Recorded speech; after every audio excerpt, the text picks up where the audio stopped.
திண்டுக்கல் அரசு மருத்துவக் கல்லூரி மருத்துவமனையில் நாப்கின் எரியூட்டும் இயந்திரத்திலிருந்து வெளிவந்த புகையால் மகப்பேறு மையத்திலிருந்து நோயாளிகள் கை குழந்தைகளுடன் அலறி அடித்து வெளியேறியதால் பதற்றமான சூழல் நிலவியது. கூடுதல் விவரங்களோடு இணைகிறார் நமது செய்தியாளர் சரவணன். வணக்கம் சரவணன். இந்த தீ விபத்துக்கான காரணமாக என்ன சொல்லப்படுகிறது? இதனால் எவ்வளவு நோயாளிகள் பாதிப்படைந்தார்கள்? தற்போது அங்கு இருக்கக்கூடிய கள நிலவரங்கள்.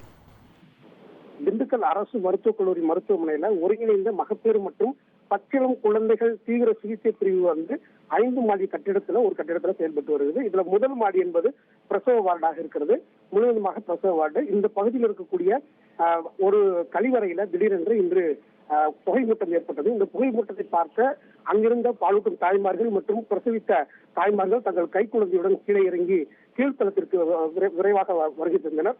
அப்போது பணியில் இருந்த ஊழியர்கள் அங்கு சென்று பார்த்தபோது ஒரு கழிவறையில் இருந்த நாப்கின் எரியூட்டும் இயந்திரத்திலிருந்து புகை வந்தது தெரிய வந்தது.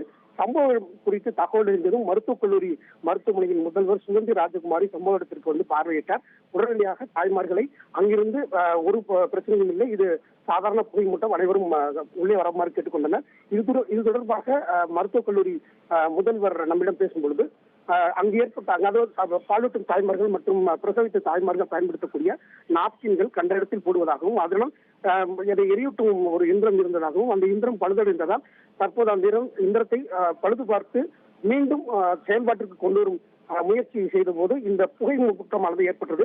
அதாவது எரியூட்டப்படும் அந்த புகையானது உரிய குழாய் வழியாக செல்லாமல் காற்றழுத்தம் காரணமாக வார்டுக்குள் வந்ததாகவும் அதை தற்போது அந்த எந்திரத்தை நிறுத்தி வைத்துள்ளதாகவும் தெரிவித்தார்.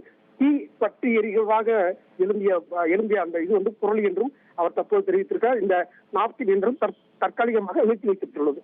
உங்கள் தந்திவன் தொலைக்காட்சியில் காவலன் வியாழன் தோறும் இரவு 8 மணிக்கு காண தவறாதீர்கள்.